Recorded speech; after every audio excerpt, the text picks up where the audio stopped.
There's something that happens when a team of people goes through something difficult together. They're experiencing, I think that's why like the Marines are so successful in their operations, is because they've got each other's back, because they know what they've gone through to get to where they are in life. Positivity, generosity, kindness, giving, all of that type of stuff is attractive, and you attract the right people and you repel the wrong people as well. We will, and let's all have that attitude. Let's not spread negativity and say, oh, but yes, it's so difficult, it looks so difficult, it's going to be for us as well. Yes, we will go through that experience, but let's be positive. And before we start this podcast, I have one small favor to ask you. Can you please hit the subscribe button down below so that we can help more people every week? Thank you. Welcome to the right place. Meet Gerhard Roux. He's just a regular husband and dad here in Durbanville, but he just returned from climbing the highest mountain in South America, Aconcagua. That's 6,962 meters above sea level. Gerhard, it's wonderful to talk to you today. And we actually met on Lion's Head last week, which was really exciting to meet a well-traveled mountaineer on the top of a mountain.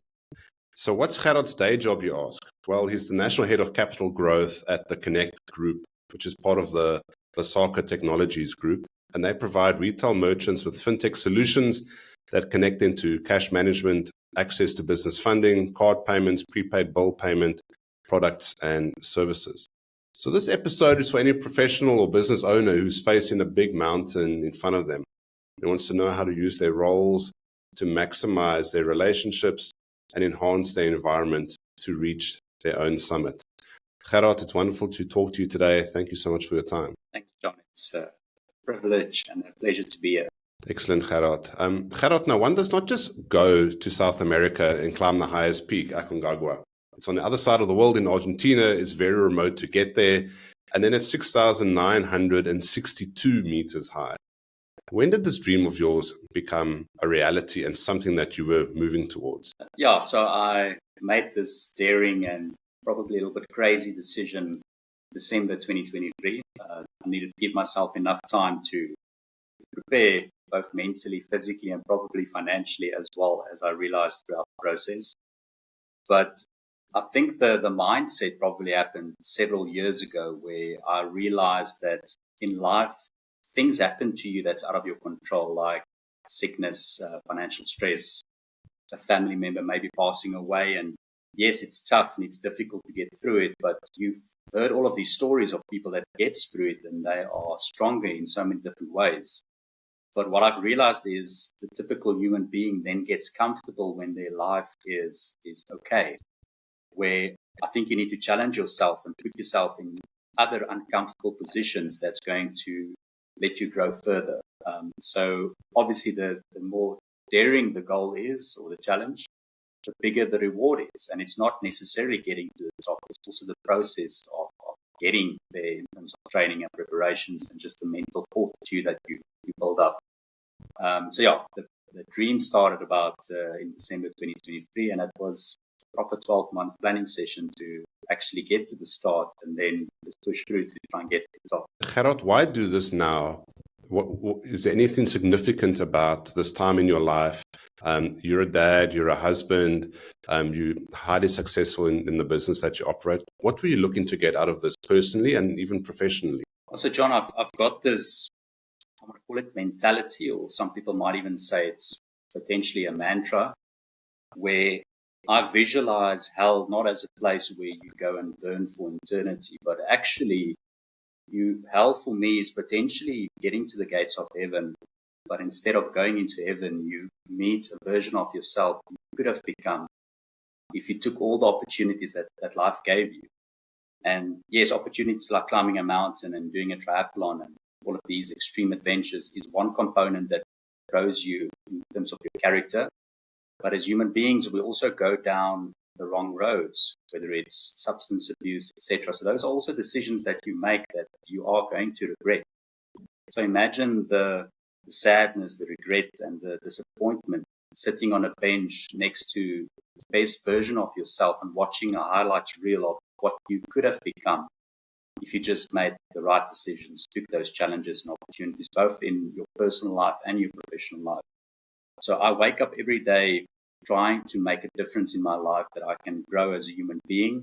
And what I've realized is during that process, I become stronger, my network becomes stronger, and I can actually help individuals along the way to become a better version of themselves. So the reason why Mount Aconcagua was such a big bucket list goal for me is it is definitely by far the toughest thing that I've ever done, which means the reward was the biggest and the growth was the biggest out of all of the challenges I've done in the past. So there wasn't any, I'm 40, so there wasn't I'm 40, what do I need to do? It just happened that financially and from a networking perspective, I was in the right position to take on this specific challenge at this time of my life. No, that's excellent, Gerhard. And I think it goes with that saying that you'll regret more things that you didn't do than the things that you did do. And too often you might get to heaven and like, oh, I could have done that, I could have done this, I could have done this. And you just didn't, because you were either in a comfort zone or you just fell into a bad decision trap somewhere along the way. So kudos to you for stepping up and doing this. Now, Gerhard, one of your roles on this journey was as a photographer for the group. And you shared some of those photos with me. And it goes from happy, smiley Gerhard on the mountain to some tough situations that you were in, and you were documenting this journey for your team. How did you enjoy that role, and what did your team members think of that? Yeah, so it was fun. I mean, it wasn't at the beginning officially decided that I'm the photographer. What started to happen is as I took photos and videos, we had a WhatsApp group that we were all part of, and I started sharing some photos there, and the lead guy got quite excited, and he's like, oh, please, can I send this back to the operators? Because they would love this kind of footage just for their social media presence. And I started to enjoy that these team members of mine could see themselves in a different light. It's a photo with a different angle, maybe a black and white filter. And it adds to the kind of like essence of you in this remote country, taking on this unique challenge. And the photo, to a large extent, represents how you're feeling and the view that you're experiencing. So that was quite a lot of fun. But to get back to also why I wanted to document as much as I can, I wanted to let the followers, and I did have a WhatsApp group of about 60 close family, friends, colleagues, and just some other individuals as part of a WhatsApp group that followed my journey. I wanted to be real. I wanted them to experience what I'm experiencing as much as is possible through a WhatsApp group. And that is also the intensity. And no disrespect towards anybody out there that has done these type of challenges, but you can't window dress, because people then go and do some of these challenges themselves and like, oh, but this guy said it was easy and I'm trying it and it's not that easy. So let's be real. And what I love about being real is people are experiencing the toughness with you and how difficult it is. And the fact that you then get through it, even though it was so difficult, I think they appreciate, and then they can relate and say, okay, well, I'm not expecting whatever challenge I'm going to take to be easy, but at least here's an example of somebody that just pushed through, just took one step at a time, got to the top.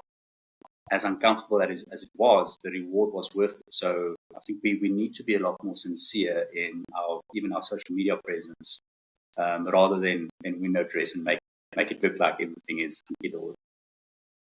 No, I 100% agree with you. And just to share that it isn't just a gentle stroll along the beach to the top. There's a lot of thought that goes into every single day and every single moment.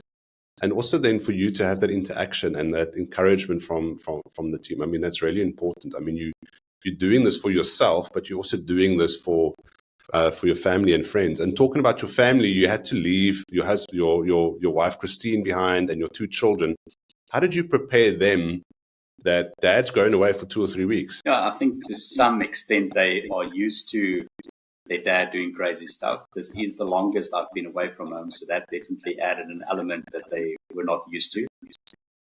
But I must admit the encouragement and the support from them was amazing.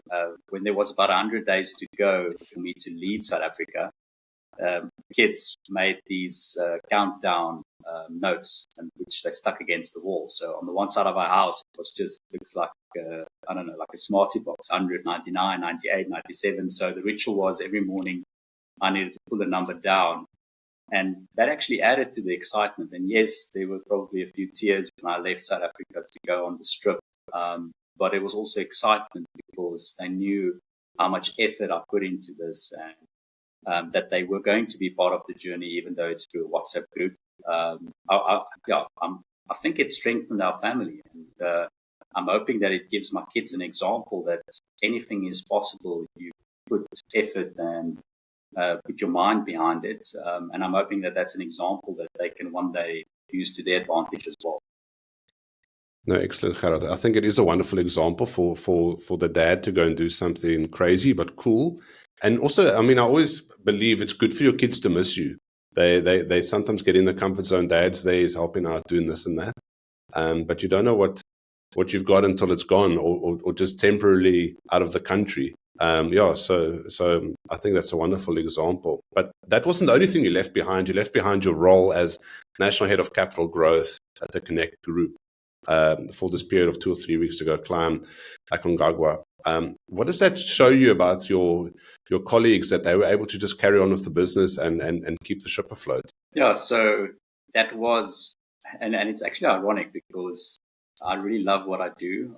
We've actually been busy with a new division for the last 12 months, trying to assist fuel retailers in South Africa with financial technology that can help their business in various ways.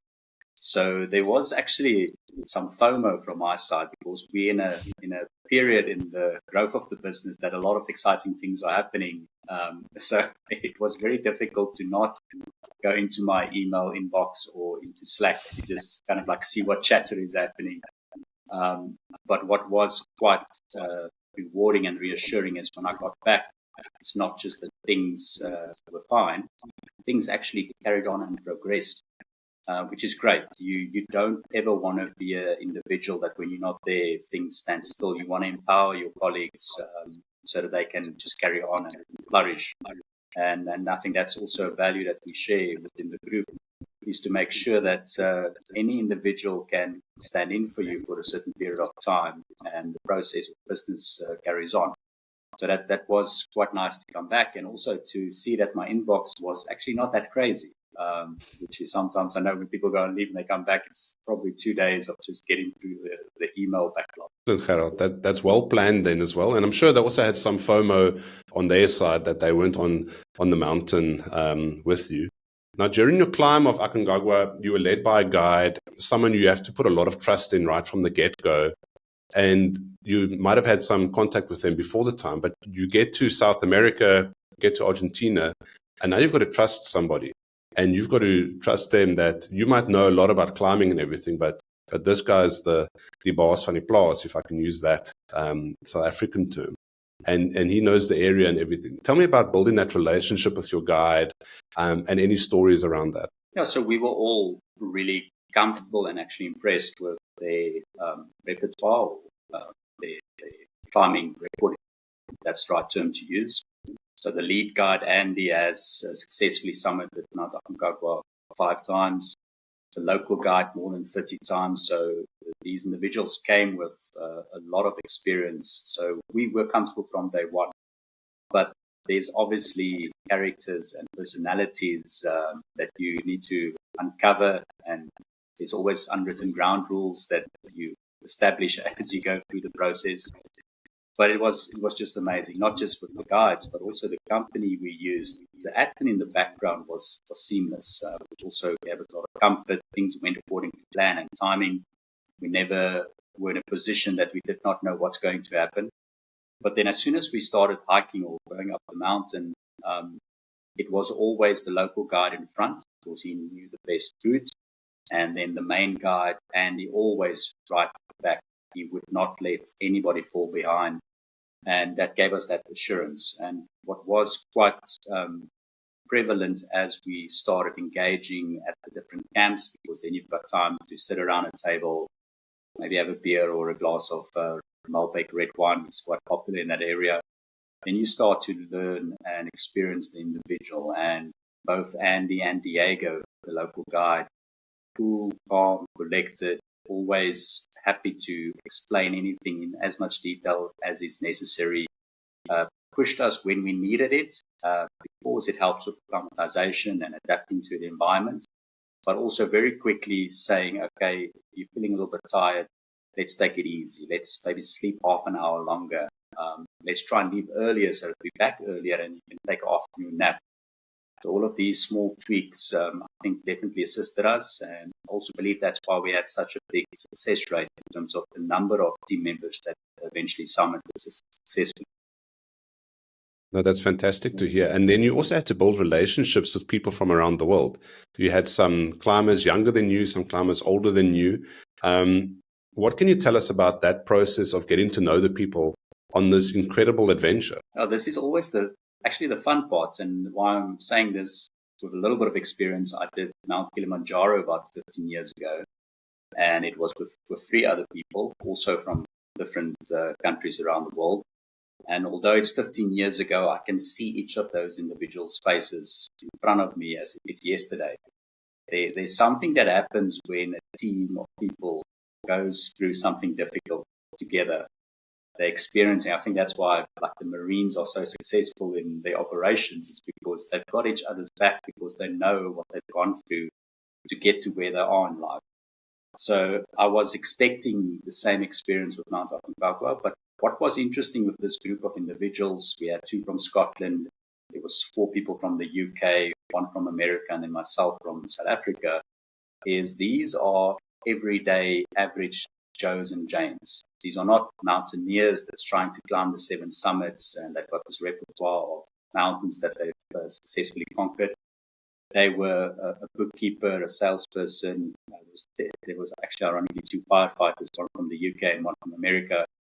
But they all just wanted to do something that they've never done before. Experience another country along with other individuals. And maybe that was also part of the success, because nobody had this expectation. They weren't married to the idea to get to the top. If that happens, it would be great. But just the experience of going through this and getting even to base camp, or the one peak we summited was Bonete Peak, which is 5,000 meters. That was already an amazing journey. Cherry on the top is getting to the summit, which luckily eventually happened for 6 of us. But we very quickly grew great relationships. We had to sleep in tents of 2 people each. So me and my 1 tent partner got very close, not sleeping in the same sleeping bag close, but definitely sharing as much as we can to get each other through this difficult adventure. And now on this journey to the summit, you're walking in a group, but you're also spending a lot of time alone. You're spending hours on a trail, 1 foot in front of the other. What's going through your mind? Did you have some low points, some high points? Were you questioning, why on earth am I doing this? How did that relationship with yourself develop over the journey? No, it's definitely a flood of emotions. You start off relatively flat, hiking slowly and gradually uphill. So a lot of excitement. You're still fresh. Your backpack is not that heavy yet, and you are visualizing getting to the top. You are visualizing greeting your family back at the airport after a successful summit. So these are things that excites you and helps you to move forward. In my case as well, supporting a non-profit through the process as well. Excited about getting to the top and raising additional funds for them. So you visualize these successes or gratitude moments that gets you one step closer. But that very quickly changes once you get past base camp, where the intensity, the weight of the backpack, the environment in terms of the altitude and the temperature just changes rapidly in seconds. And then it becomes the pain cave. For those of you that has ever been in a pain cave, triathlons and marathons, you get to a point where your body is literally saying, what the hell are you doing to me? And that's where the mental strength comes through. And the only thing I then do is keep my head down, because looking up to try and see how far I still need to go is extremely demotivating. You literally put one step in front of the other. And then I had a highlights reel of about 5 moments playing in my head. One moment was, yes, hugging my family and celebrating the success. The other moment is back at the hotel after a successful summit, eating a piece of steak and having a glass of red wine. So you've got these highlights reels of what can be possible if you just put another step in front of yourself and just try and push through this difficult period. No, well done. I think you need to have that. You need to have some sort of mental preparation that it's going to get tough. This isn't a walk in the park. And what is my go-to? Is my go-to super negative, or is my go-to being realistic and just keeping the bigger picture in my mind? I'm doing this for me. I'm doing this for my family. I'm doing this to return safely. Now, Gerhard, during this process and building these relationships with your guides and your other team members there, are there any applications from that you think could apply to your normal day job, working with SMEs, helping business owners raise capital? Yeah, for sure. Another big benefit of these big area audacious goals, or BAG, as some people call them, is getting into that uncomfortable zone. And what happens in an uncomfortable zone is you need to be proactive, nimble, and adapt to whatever is happening around you. And that doesn't just happen while you are hiking or trekking. It actually happens inside the tent. It happens when the weather turns and you know you need to walk 500 meters to the toilet in snowy, windy weather. You need to plan what you're going to pack the next morning. So continuously, whilst it might feel like you're on holiday or just relaxing, in your mind you are processing what you're busy going through, what's going to happen next, what's going to happen tomorrow morning. Did I drink enough water? How's my headaches? Tomorrow we're going at a higher altitude. Am I eating enough? Is the color of my wee the right color? Because that's very important, because you need to keep on hydrating. So you're continuously processing a lot of information. Are you taking your not your medicine, but your like I took iron supplements as an example, omega-3 supplements. Did you take that this morning? Are you dressed correctly in terms of the weather? Because you don't want to start with your long johns and then you get too hot, and then there's no real place to take it off and then put other clothes on. So you're continuously assessing. And I think that's what happens with any business owner, is you are continuously assessing what's happening. Did I place my orders? I've got a new supplier coming. Hopefully I can get better pricing from him. I've got this CCMA case that's happening next week that I need to prepare for. There's an increase happening in the fuel next week. I need to plan for that. Continuously you're assessing everything around you. So if you can get comfortable with kind of like operating in that environment, it doesn't get easier. You just are able to handle it much better. It's like doing anything. The more you practice, the better you get at it. So pushing yourself into these uncomfortable positions definitely, I think, helps you with everyday life, whether that's business or in your personal life. No, I think that's wonderful advice, Gerhard. And now looking at the rest of 2025, what relationships do you think business owners should focus on? What should they be dialing in on to ensure that they can maximize the growth of their business in 2025? We're in a period where technology is available and pricing on most solutions are actually coming down. But one thing that has taken a step back is customer service. And that sounds like a very generic word or phrase to use, but it's actually a relationship. I think over the last few years, it became a client and supplier transaction rather than a relationship. So I would urge business owners to look at their suppliers where there's an actual meaningful relationship, where you have an individual's cell phone number. They actually answer when you phone them. They visit you once a week or at least once every 2 weeks, depending on where you are in the country. And the supplier or the service provider needs to really understand your business. I think that's what we try and do, is we put ourselves in the shoe of the retailer. We experience what they go through on a daily basis on site, their business, not somewhere in a boardroom where you imagine what they're experiencing. And business owners need to look for those suppliers. And we are, as business owners, they are spoiled for choice these days because there are so many individuals and startups that's trying to give a service that's already there, but give it at a better price, or add features that wasn't there before. And it's important, but that customer service element is, I think, what's going to make certain suppliers excel, and not just this year, but in the coming years, obviously backed by a great product and service, but with technology as well, but definitely having a meaningful relationship with their clients. No, I agree with you 100%. I think oftentimes a business, the only relationship they have with their customers is when they send them the monthly invoice or the quarterly invoice. And that's not a good position to be in. The more communication you have with your service providers, but also your customers, the better you learn to understand them. You hear things, you see things, you can solve different problems for them. And that's all part of client retention. Client retention doesn't just start when the contract comes to an end or something. It should be a daily, weekly, monthly habit that you can talk to the customers, hear what's going on, hear what's working, what's not working, and solve it then. Don't wait until the end to try and unpack what went right, what went wrong. And too often, I think we're so focused on accumulating clients, and then we don't serve the clients that we actually have. Would you agree with that? Yeah, 100% correct. And I think it was Bill Gates that said he loves complexity.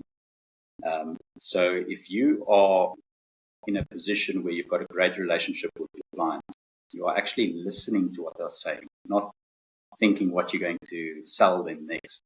You can actually learn and experience their frustrations and their pain points. And although some service providers has a specific function that they fulfill in their business, if you listen to what the business owner is struggling with, it's potentially an opportunity.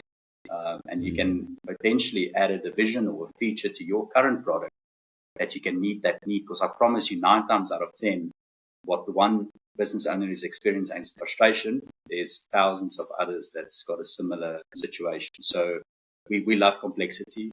We thrive in it. And you can only really understand what those pain points are is when you are listening to the business owner rather than planning what you're going to cross-sell and upsell.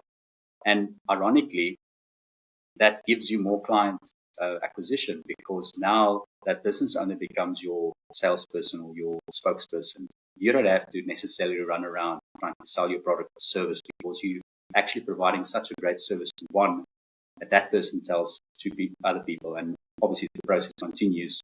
You will scale organically very fast just by doing what we're doing in the best possible way. And I think that's got such a good example there.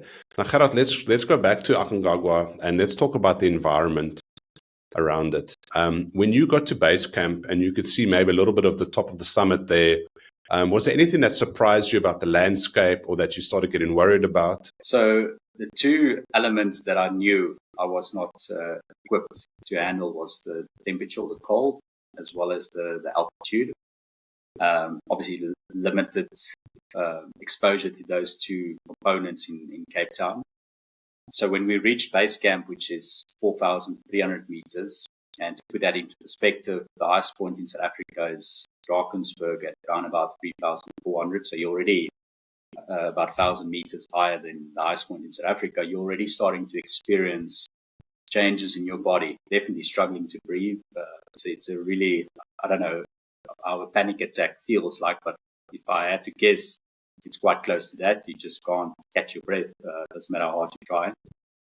So that already started to play a role. And then when you put your head up and you look at where you think the summit is, because it's still quite a distance to go from there, every half an hour you look at the summit, the weather changes. There's clouds, there's snow, it's sunny. So you very quickly realized how potentially small the summit gap might even be. And that's, you still need to get there, and then you need to hope and pray that the weather is going to work in your favor. So it definitely starts playing mind tricks on you. But what happened was I had the mentality, and I started to share and vocalize that with my team, even when we were still in Mendoza on our way to the mountain, is let's be positive. So there's a difference between being cocky and positive. I believe in voicing positivity, and the universe responds to your attitude to life. And I just said, we are going to have a great summit. We will. And let's all have that attitude. Let's not spread negativity and say, oh, but yes, it's so difficult. It looks so difficult. It's going to be for us as well. Yes, we will go through that experience, but let's be positive. And I don't know, you obviously saw the photos and videos at the top. We couldn't have been blessed with better weather. And ironically, when we came down 2 days later, the top of the mountain was closed for 4 days because of bad weather. So I think it counts for something to have a positive attitude in life. No, exactly. And I think you attract what you put out there. And I firmly believe this, and it's not supernatural or necessarily a religious thing. I just think it's the way the universe works. The universe conspires in your favor based on what you put in out. Positivity, generosity, kindness, giving, all of that type of stuff is attractive, and you attract the right people and you repel the wrong people as well. Now, Gerhard, let's talk about getting to the summit there.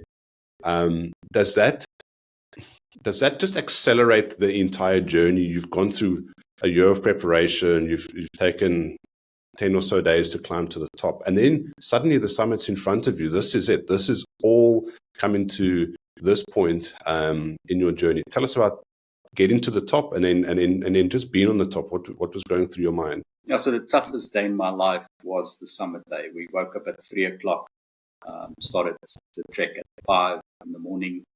That's after a night of no sleep. And I know sometimes people say they didn't sleep at all, but maybe you had a couple of 10-minute sessions throughout the night. But I literally did not sleep, not just because of the altitude and the cold, also because of the wind.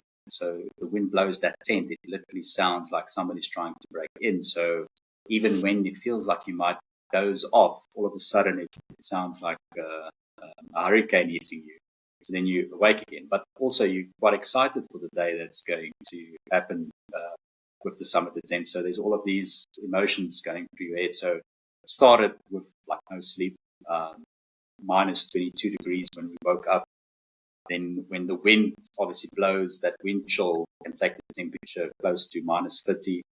The first rest stop that we had about an hour into the hike, I realized that there was something underneath my nose and I couldn't figure out what it was. And I took my phone out and I put the camera on, and I had this big, which I can't explain in another way than a big snot ice ball that, as my nose was dripping, was forming, and there wasn't even time for the snot to fall.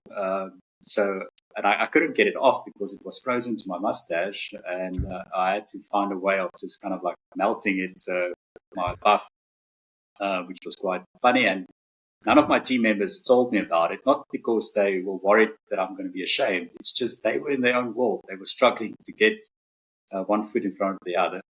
So that was quite an interesting experience. But yes, it was extremely tough. To give you an idea, from the last camp, which is Camp 3, to summit is about 1.5 kilometers.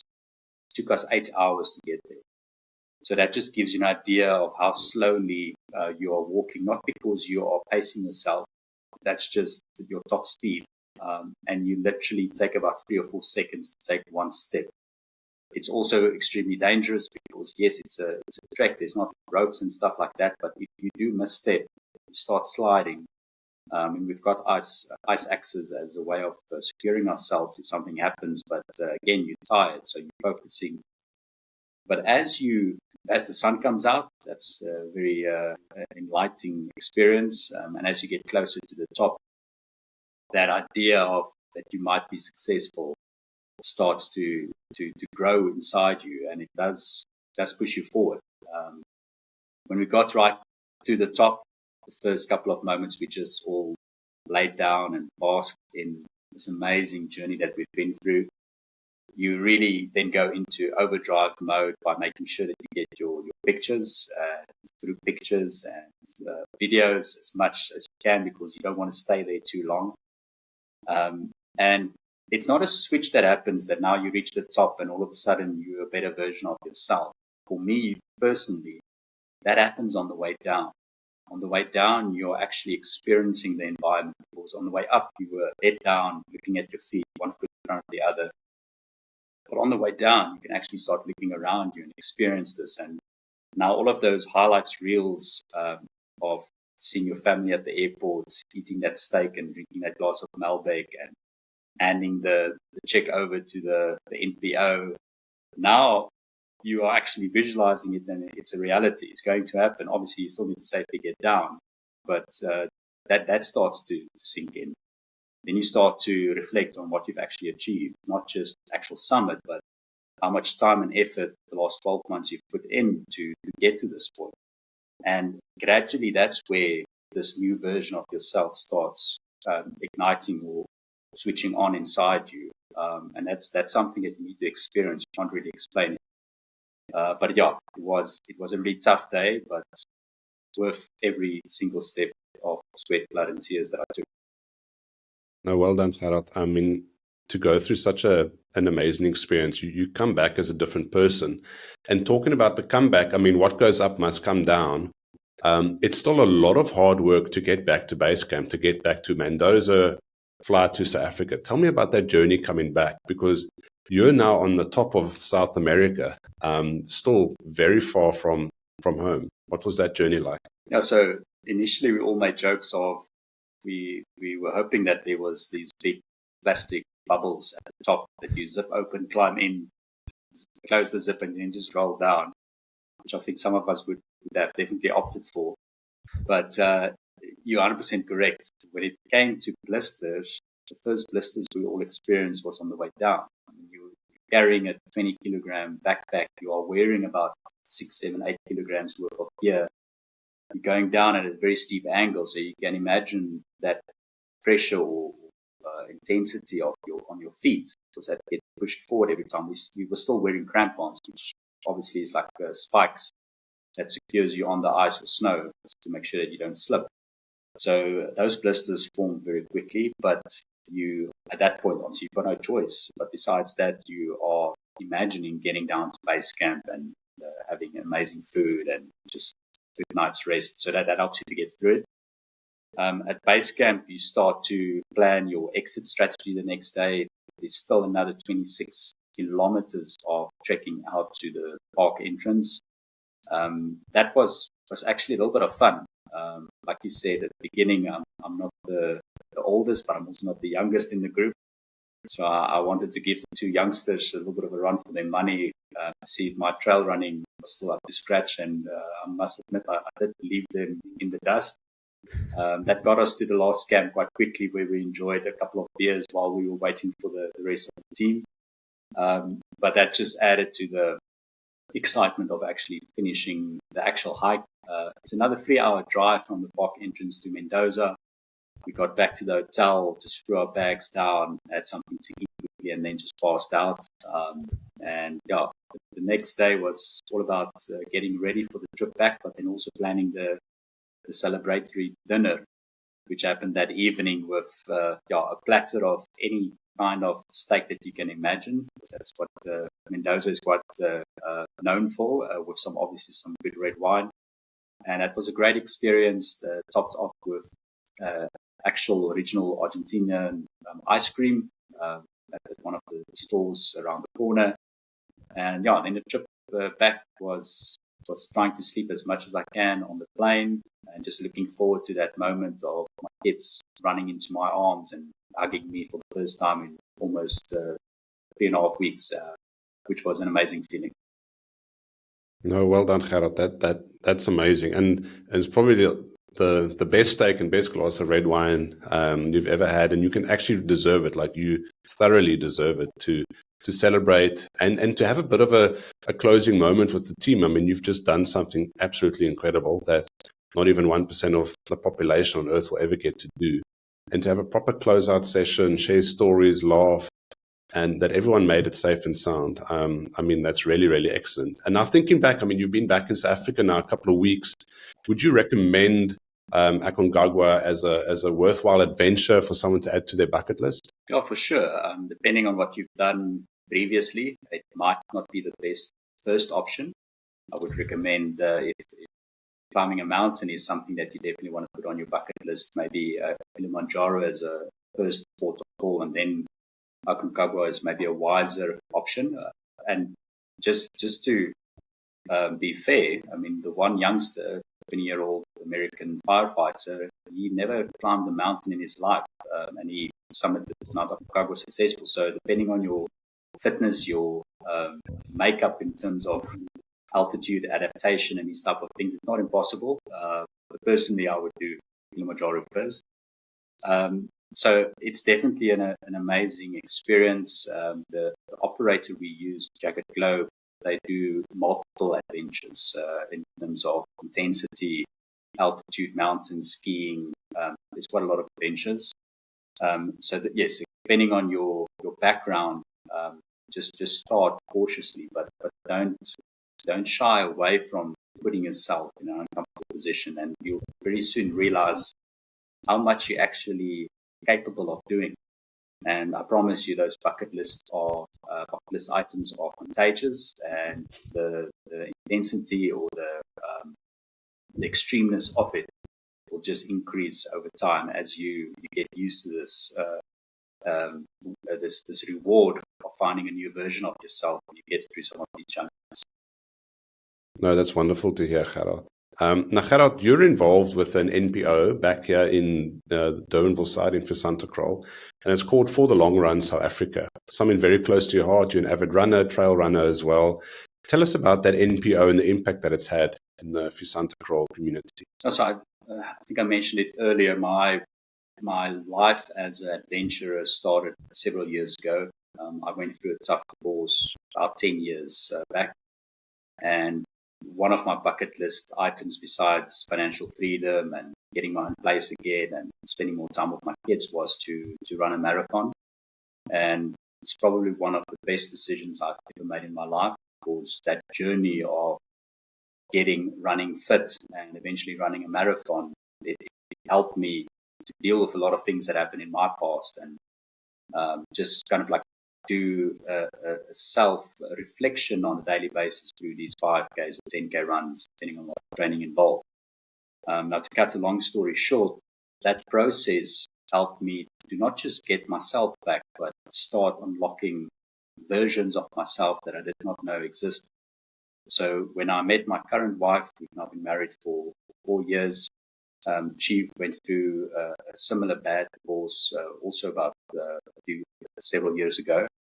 And we both agreed that running helped us to get our life back and get a better life. So we wanted to give this experience back to other individuals that are not always in the position financially to do it. And we identified Visantacrol because it's quite close to where we live, just outside of Durbanville. So logistically, it will be easier to support that community.